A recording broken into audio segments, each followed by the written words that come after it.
you. Thanks to the convening power of Create Streets and Onward, I'm delighted to be introducing two of the most insightful thinkers in the UK today. Andy Haldane, who is the Chief Executive of the RSA, was previously the Chief Economist at the Bank of England, a key contributor and author of the White Paper on Levelling Up.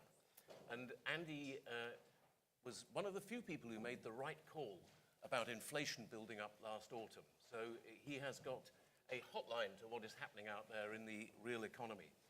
So he will be sharing a few thoughts with us on community capitalism. And also, we have Helen Thompson, who is a Cambridge academic, the author of many extremely interesting books about geopolitics, energy policy, and a variety of other things.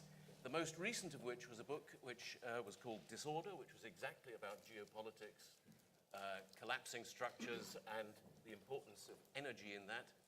And she published it it was published on the 24th of February this year. And one of the reviewers wrote, "If you want to understand why Russia has invaded Ukraine, read Helen Thompson's book." So two fantastic contributors. We want each of them to deliver a little short series of thoughts to you at the beginning of this session, and then we want to make this as much of a conversation as we possibly can and come away with some new ideas and new insights at the end of it. So I'm going to hand over first to Helen. And Helen, would you like to kick us off, the author of Disorder? Well, leaving disorder aside, it's an absolute pleasure and honour for me to be here. I've never been to Halifax before, and I'm extremely pleased that I've come and to see this magnificent place. I want to try and say something in a way about how to think about community capitalism, not by starting there, but trying to give some sense of what I see as the, if you like, macro changes in the world and Britain's place in the world, which I think are necessary for us to be able to grapple with what these questions might mean in a more practical sense and in a more local sense. So I'm going to be quite brief about this, so it's going to be a bit schematic, so I hope you'll forgive that. I think it's important to see the way in which there was an economic paradigm that took shape in the 1980s. I'm a little bit sceptical about calling it neoliberalism, so I'm not going to. And at the centre of it was an idea that economic growth was a remedy for everything. It was a remedy for everything that was wrong with economies in the 70s. It was a remedy for the political fallout of the 70s shocks. And it was, I think, the people who believed in the paradigm regarded it as an optimistic account of how the negative things of the 70s could be left behind, and crucially, how the pessimistic interpretations of the 70s could be left behind. So we weren't going to worry too much about deindustrialization. We were going to have a new economy, and new kinds of growth would be possible. And I think what we can see through the 2010s, particularly actually I would say in Britain, is that paradigm's taken quite a bashing, both politically and to a considerable extent, I would say, intellectually. That people increasingly came to understand that actually growth doesn't mean that everybody benefits, even the poorest. It doesn't mean that all parts of the country benefit in the same way. And people came to understand, and I think Brexit referendum was crucial to this, though I don't think that the left behind narrative is a sufficient explanation for what happened with Brexit. They came to understand that it had political consequences when these issues weren't taken seriously, that the people who felt disempowered from the economic changes since the 1970s could have a political say, and that they could disrupt what the dominant political class wanted to do in the direction that class thought, that the political class largely thought the country should go. And we've seen, I think, since then, the reality that the experience that people have of economic life and of participating in the economy has to be taken much more seriously than that growth paradigm, growth being the remedy paradigm for everything, suggested. The second thing I'd say that's really knocked things, changed things, is China. and embracing China as the engine of growth, which was something that David Cameron's government was extremely keen on. I think that has ended. It's ended quite dramatically for Britain in moving away from China economically because of the events in Hong Kong. But I think we can see more generally that there's a set of geopolitical constraints on the world economy now. So that growth paradigm, then geopolitics didn't really feature. It was just something that sort of belonged to a past era, economically at least, that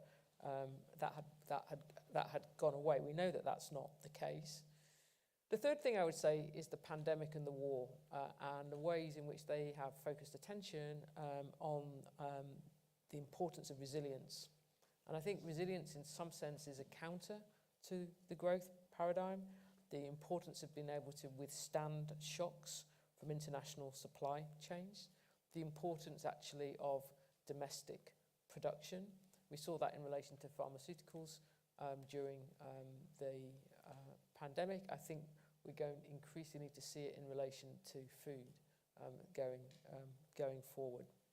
Now, if we looked at this a little bit more schematically or politically, I think we could say that what kind of ended in the 70s was a sense that there was an economic nation and that part of democratic citizenry was participating in that economic nation. And there was an idea that probably was most forcefully articulated by Keynes, but not only by him, that actually democratic stability, I mean by that in the middle of the 20th century, that democratic stability depended on that economic nationhood. And that as the world economy became more internationalized, more globalized, to use that language, that idea of economic nationhood really fell away without anything else, I think, replacing it in terms of being able to anchor the economic life in relation to democratic politics. And in that sense, I would say that one of the things that then's happened in Britain through the 2010s, again, probably with the referendum as a sort of centerpiece pivot to that, is a reassertion of that idea of nationhood.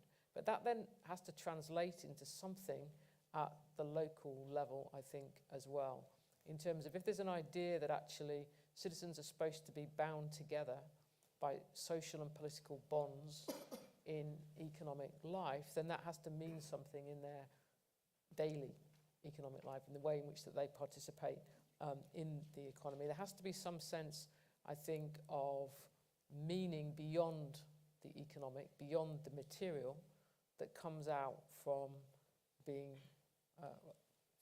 from one's labour. Let's just use that language. And I think that one of the things that struck me this morning when I got up relatively early and was walking around Halifax, is that this place is a remarkable tribute, I think, to, you can sense the idea from where the way that it developed and the buildings, that actually there was a sense that creating something economically, the beginning of the Industrial Revolution, had to have meaning that went beyond the economic life. And I think that it's quite inspiring being here in that respect. So just to finish, I think that it really is important in ways which other people have already said and know more about than me, that local and civic institutions are part of what can give that social and political meaning to the economic activity that takes place. The one thing I would like to end on is that the question I think that is just going to dominate, the practical question that is going to dominate economic life for the next decade at least, and I would say longer, is energy. It's going to do so in relation to the present tense problems with fossil fuel energy, the supply constraints around that, high energy prices, and it's going to do that in relation to the energy transition, where what is needed, I think I'm going to retract what I've just said about the energy transition. I'm going to call it what I think it is, which is an energy revolution, an attempt anyway, an energy revolution. And it's going to be incredibly important, I think, for the kind of things that we're concerned about in relation to community capitalism to be worked out in relation to that energy revolution. Because if it's not owned by people, it's not owned at the local level in some sense, even though it's got so many geopolitical dimensions to it, then I fear that it's going to produce the same kind of democratic frustrations that manifested themselves in the 2010. So whatever we think about the future of community capitalism, I think has got to be worked out in relation to the energy revolution. Helen, thank you very much. That was fantastic. Plenty of food for questions and for thought there. But Andy, do you want to come in now and what do you think about the growth paradigm, and are we looking at something new and different now? Great, John. Thank you. Thank you, Helen. Absolutely fascinating. Hi, everyone. Congratulations to kick off to Will and James, Adam and the team on this fantastic event, fantastic venue, fantastic topics. I'd actually never been, like Helen. It's my first ever visit to Halifax. I've been here about an hour, 5 minutes so far. I've got no excuses. I actually grew up about half an hour from here. But as a youth, I didn't get out very much. Until I got out completely, of course. If we're looking for metaphors for what success for levelling up looks like, it's when more people like me stick rather than twist. And not just people like me, but everyone looks to local opportunities to stick around and make areas work. In some ways, that's the essence of community capitalism. I missed Lisa's speech. I understand she was tremendously complimentary about the Levelling Up white paper and endorsed it to the very last sentence, which is wonderful to hear, because my hope in having had a hand, indeed a couple of feet, in the white paper was that would kick off the contours of debate around this critical topic. And in my ideal world, not yet realised, we'd see the main political parties competing for virtue on all matters levelling up. And I look forward to that day dawning. Not quite there yet, but I live in hope, because this is a debate that needs legs on an ongoing cross-party, cross-generational basis to have any hope of making good on those long-lived and deeply entrenched spatial disparities. So rather than talk about community capitalism in the abstract, let's talk about it in the real. Let's talk about here.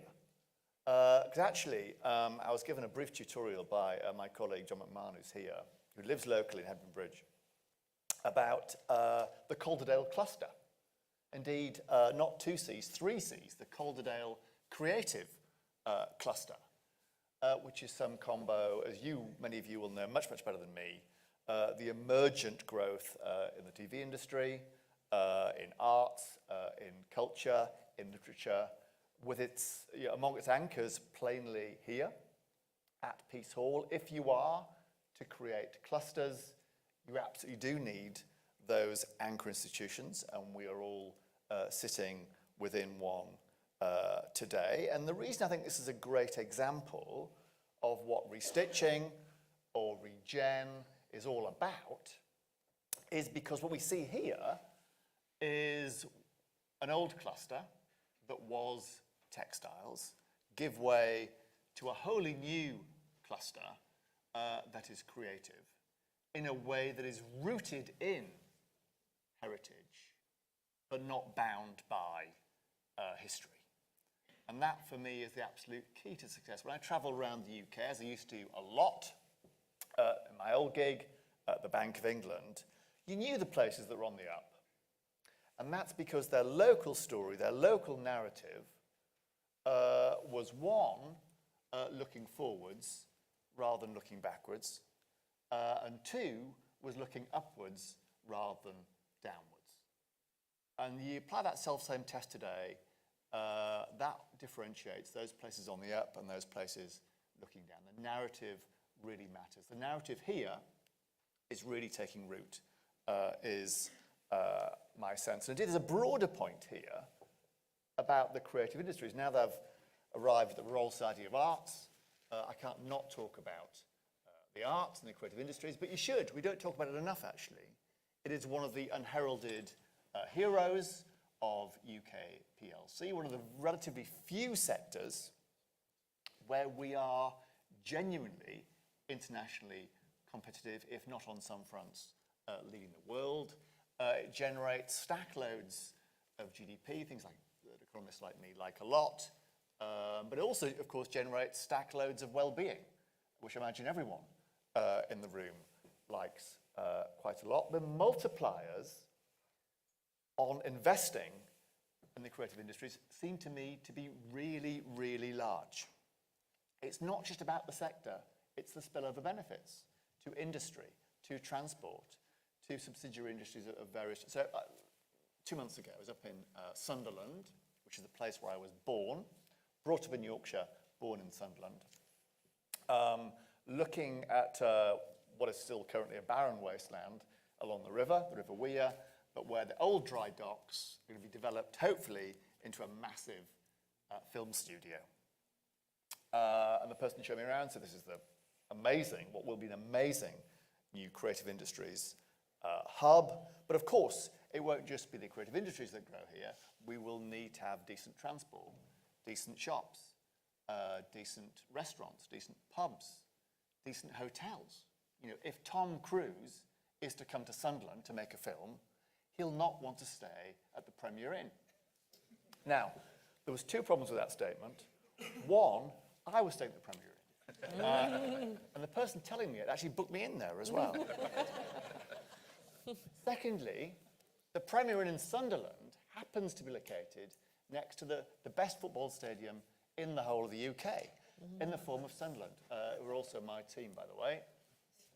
So if this film studio ends up being built in a few years' time, which I really hope it does, and if Tom Cruise would be lucky enough to get there, by that stage, Sunderland will be in the Premiership, the Premier Inn will be full, there'll be no room at the inn, and Tom Cruise will be at the Travelodge.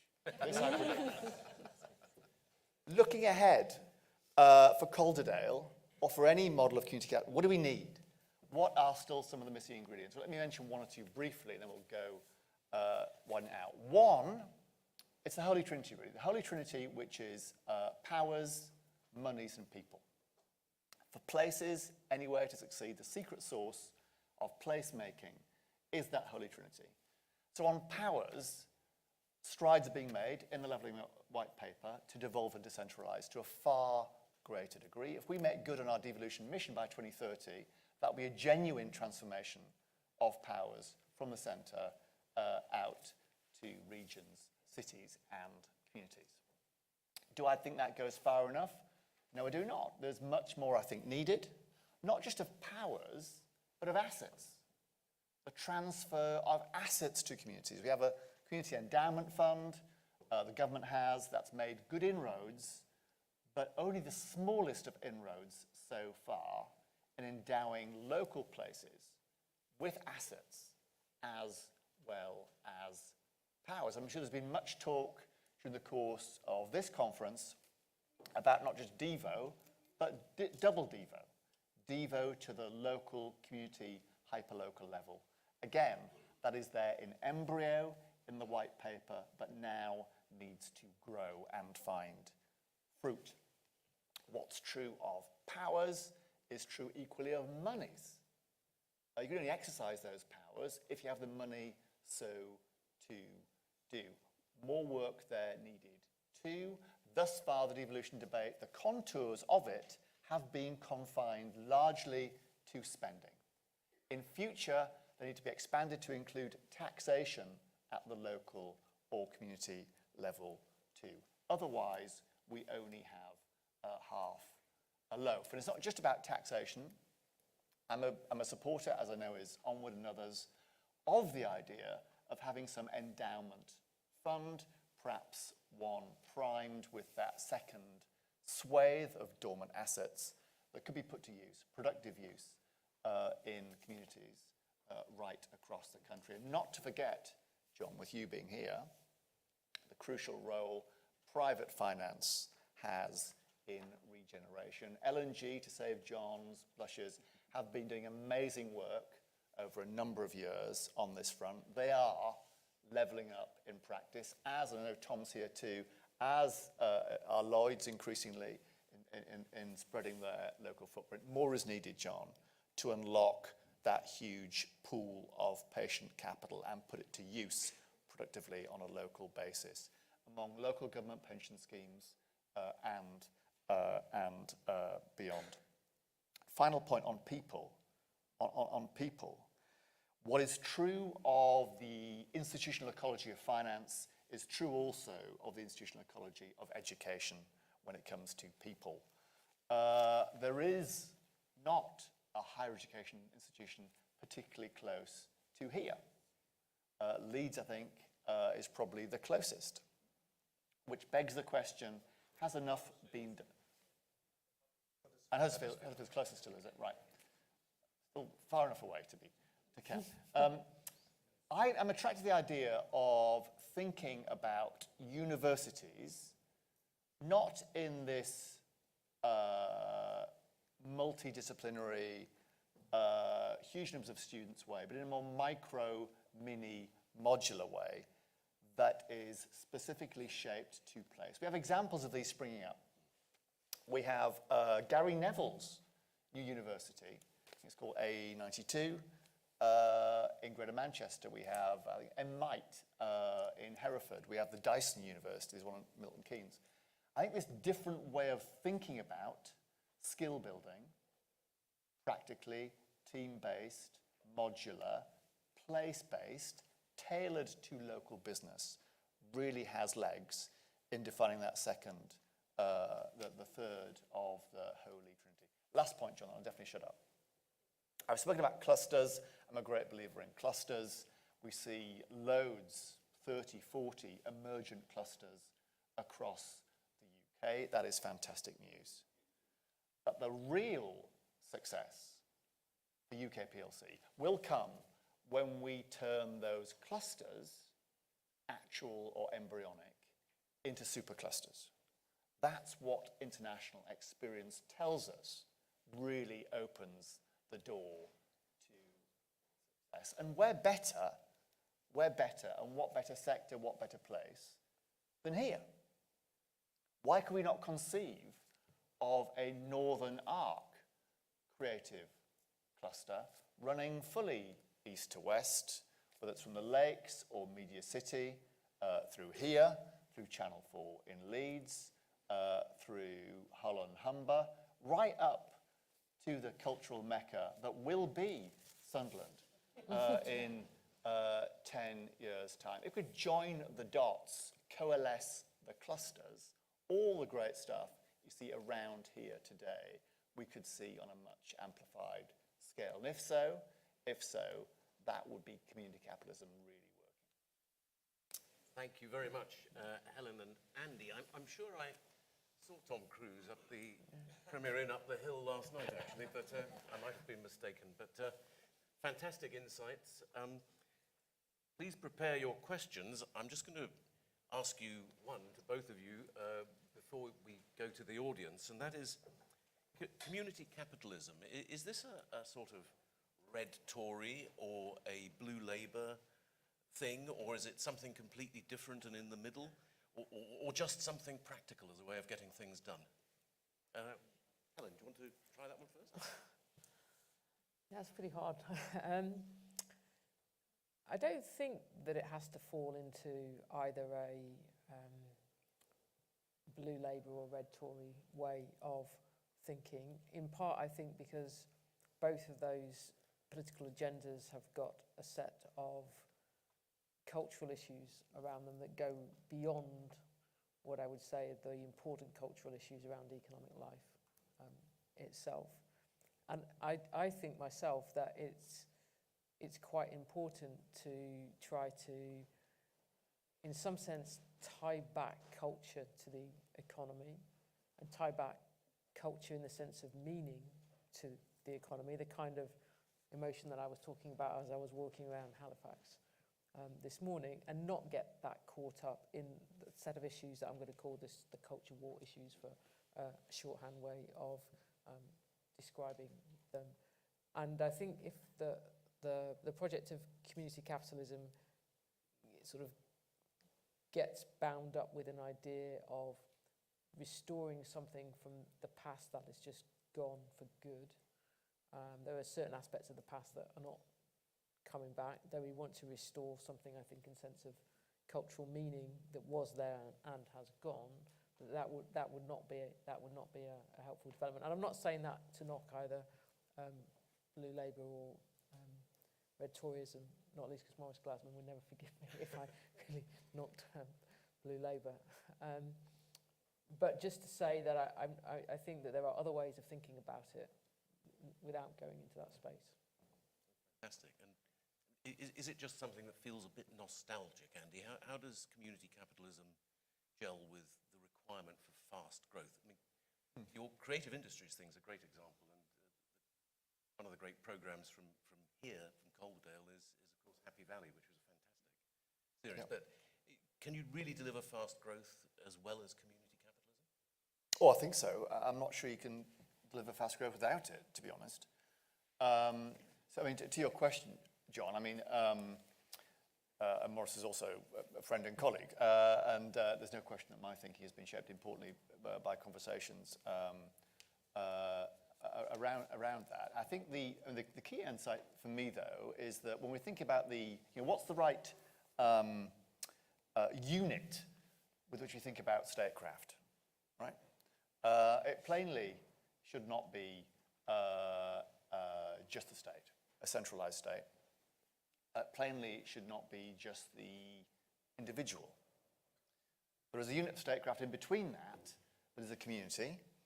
It's a number that's, north of Dunbar's number, 150, and south of the population of a decent-sized city like Manchester, somewhere in between that, where you have enough local information and local agency, crucially, to make things happen. And the making things happen, and this is what in the white paper, by the way, I'm assuming, by the way, everyone has read all 375 pages, just adding a bit of colour for you. When I'm summarising those 375 pages, I do one sentence, right? And the one sentence is, it's a new model of government.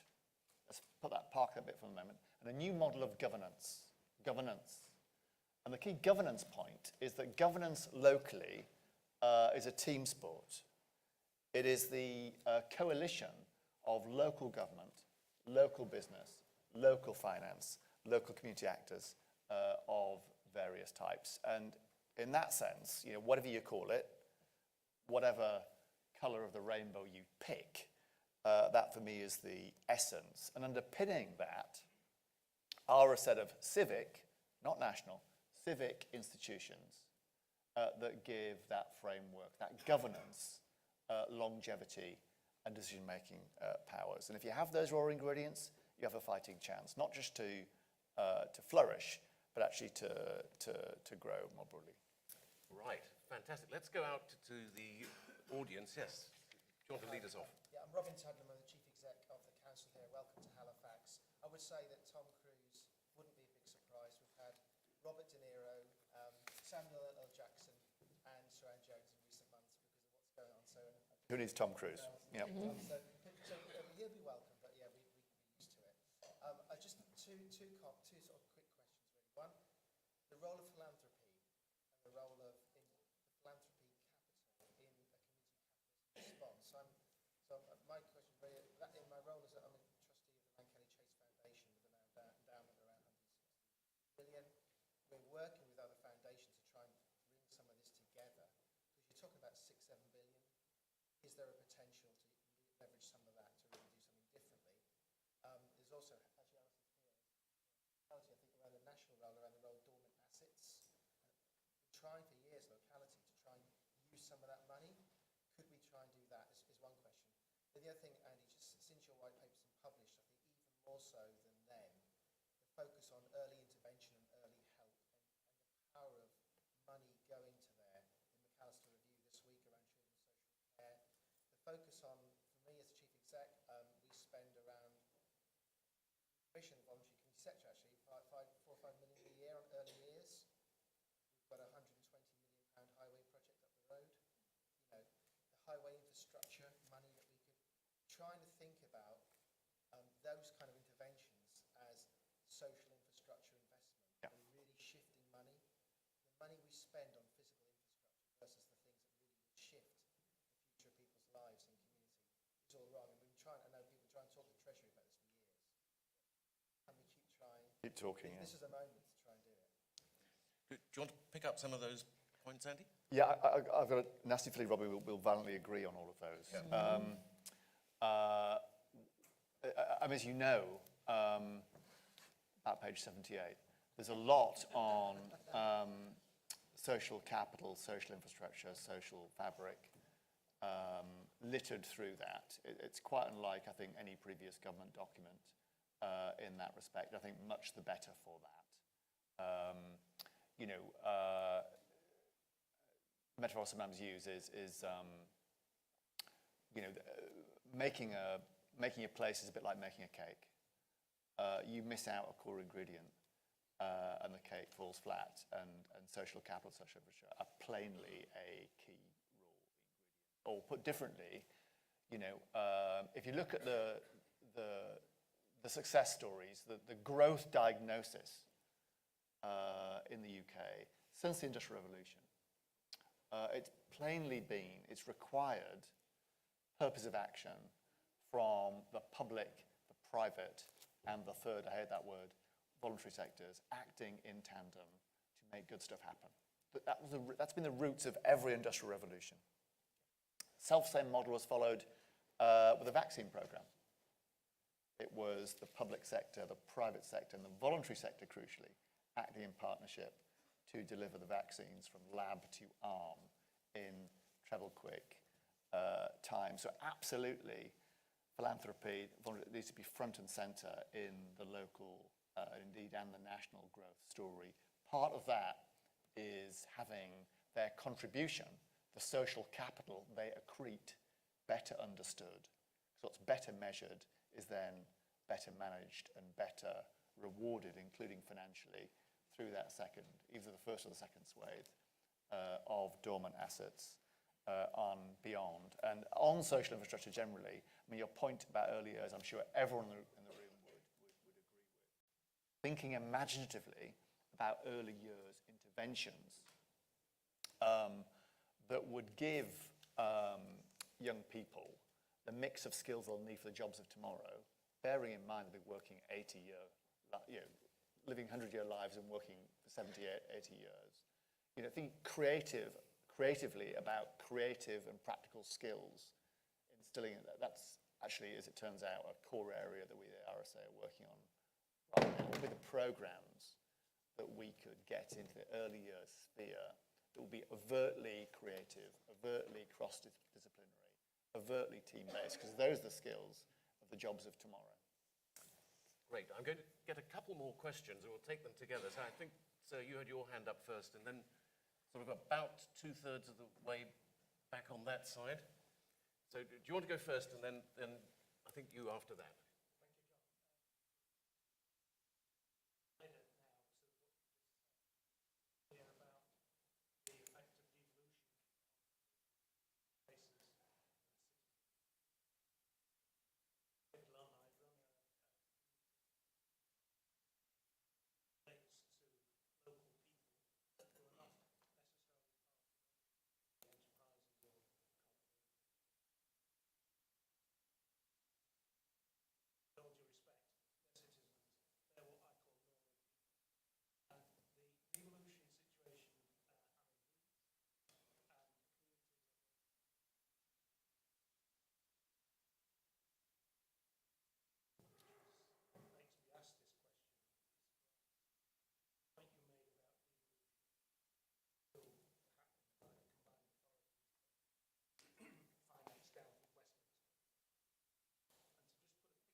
that might explain some of the polling we saw earlier about devolution. Now, you...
Helen, you mentioned the climate revolution, so it sounds like the perfect question for you. Well, energy revolution, not climate revolution. But yeah. I mean, I agree, and I hear what you're saying. I mean, I think that these energy questions are incredibly difficult. I mean, I think that everybody has to understand just what we are committed to in trying to get to net zero by 2050. I mean, I think that I would give it as an example, and in a way it goes to questions about like where power lies and what's understood and what comes from the top.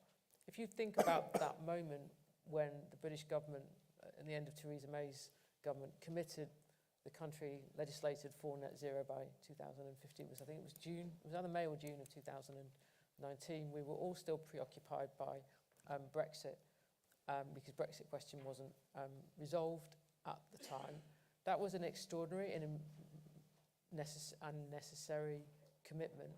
But at the same time, there was no democratic political debate about it. There was very little contest about it in Parliament. There was very little engagement, like in devolved institutions such as they are now, with what it would mean for them to be part of this bid for an energy revolution. And that's what worries me about energy transition politics and net zero politics is if it isn't, we're not all part of it, then it's got the scope, I think, to do as disruptive things to our politics, perhaps even more so, to be honest, than the series of disruptions that we experienced during the 2010s. There has to be some sense in which this is collectively owned, and that means both, I think, in terms of the actual commitment at the top, or the actual big picture commitment, let's call it that, but also what it actually means in people's everyday lives to go home and find that their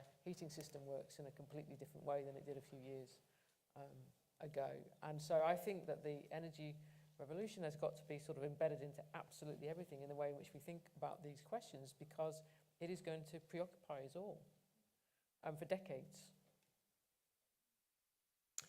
Okay, let's get another question. We can pick up. Can I just come back on that same one though? Because it's a really, really obviously fundamental point, and no one in this room, or indeed beyond this room, I hope, should be in any doubt that that transition, that just transition, needs to take place. I think the important thing, or one of the important things, is how it takes place. So we've been through transitions previously. Round here, the transition away from industrialization was a wrenching experience, and basically we mucked it up.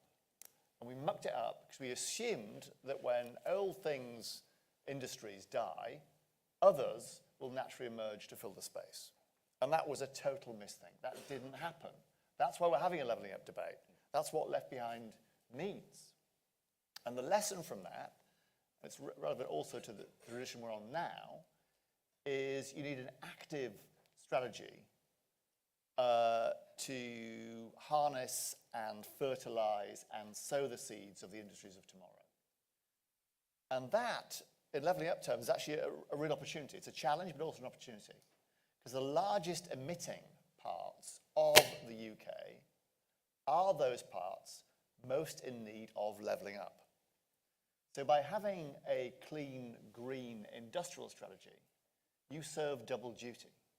you meet your climate just transition targets at the same time as you regenerate just the places that need those green skills, that green infrastructure, that green growth. So it turns out the signature challenge of your time, you're a young person, I'm an old person, but still, for both of us, the signature challenge helps conveniently serve double duty for both levelling up and net zero.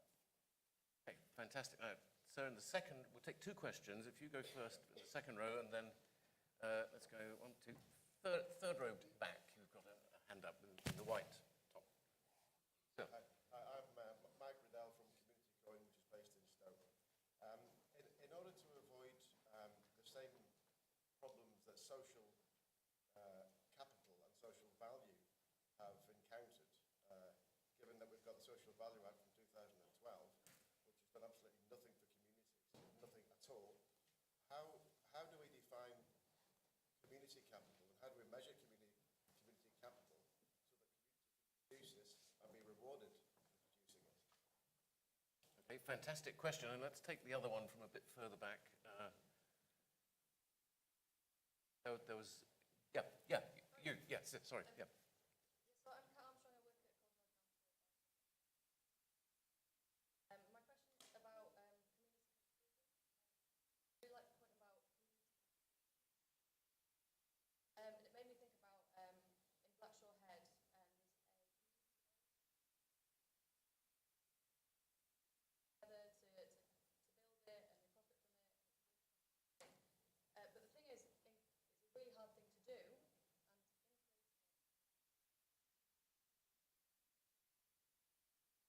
My question is about how do we create this kind of community part of the energy revolution? Deprived areas? Right. Would you like to lead off Well, on yeah, either of those, Helen? Yeah, I wouldn't say that I have anything, you know a lot more about that than I do. What I would just stress again is that it's absolutely necessary for communities to be involved in this energy transition. And it doesn't, if it's what you've just described, where it's a collective endeavour at community level, basically to deliver wind power to the community, that's fantastic. It might not necessarily have to be that.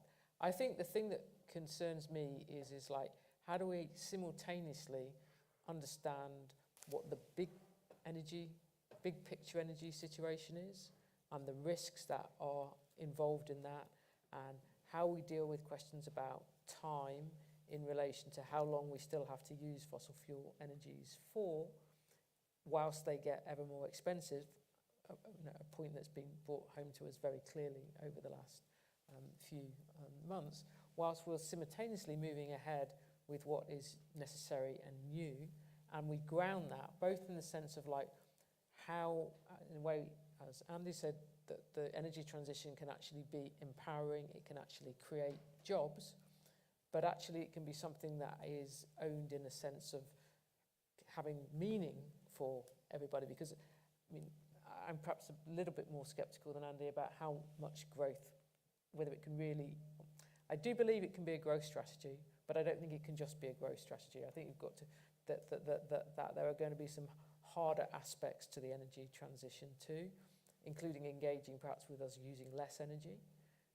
And that has got, I think, to be part of something that people experience and understand at a community level, and they have resilience in relation to. So it's got to be both empowering and, in some sense, something that allows people to experience what is going to be profound change collectively. Andy, and also on Mike's question about social value procurement, basically, thoughts? So quickly on Mike's, I mean, there's loads more that could and should be done on that front, as you say. That act is, as you said, 10 years old. Prospective huge amount the government could do with its own procurement budget to do better. And I think that is the plan. I hope that is the plan with a £300 billion, whatever it is, budget. So I live in hope. There's a measurement issue around that you also mentioned, which also needs turning to. But I wanted to come to the second question as well. So I think Ben Page on the previous panel was billed as Davos man.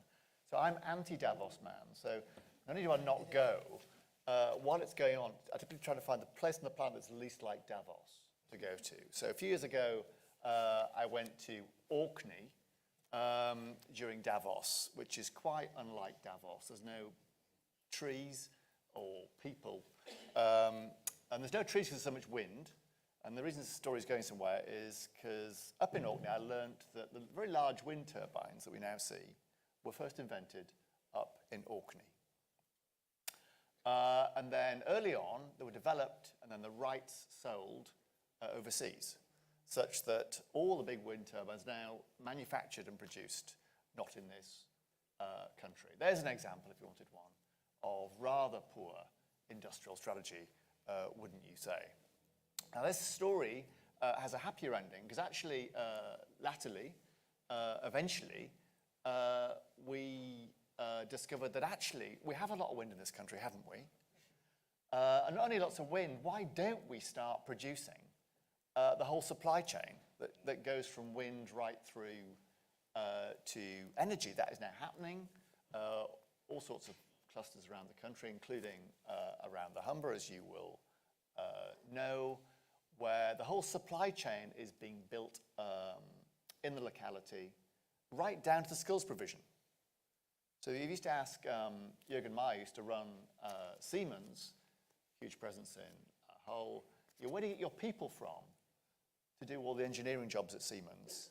He would say, well, I'll tell you, it's not the universities you might have heard of. It's actually Lincoln University. The single best source of skills for Siemens is Lincoln, a local university. So the supply chain there has been grown. That is the sort of example we need to see. We need to see kind of replicated the UK-wide, kind of harnessing the very best, both for planet and for people. Terrific. I'm slightly mindful of time, and maybe we have time for one more question, Will? Would that work? Or do you want to come up and give us the Slido results now and keep moving?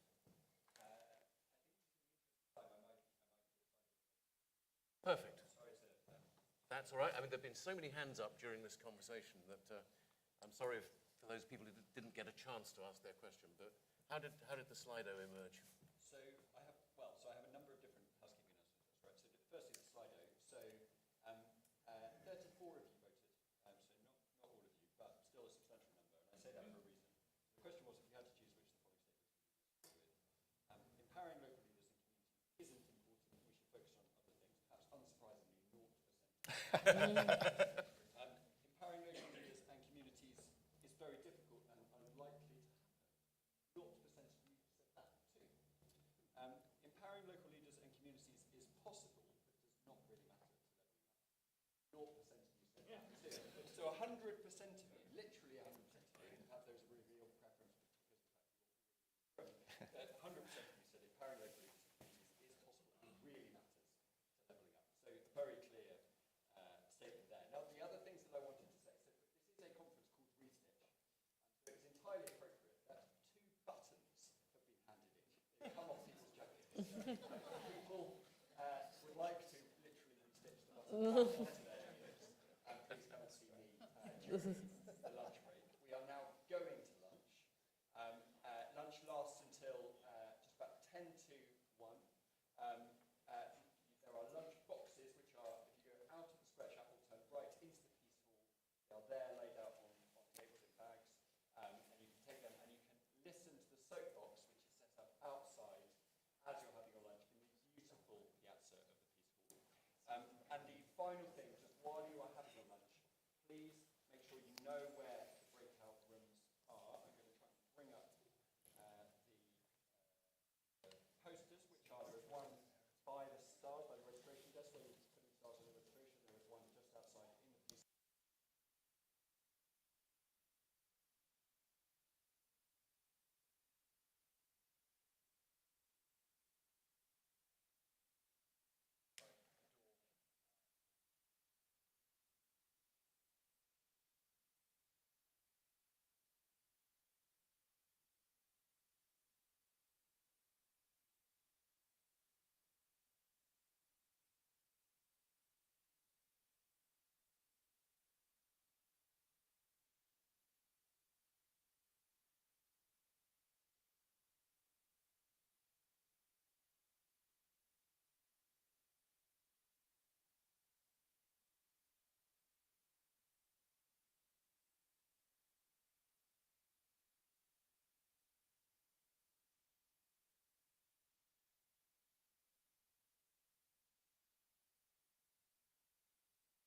Well, just one thing between you and your lunch, which is please join me and to thank Andy and Helen for a fantastic debate.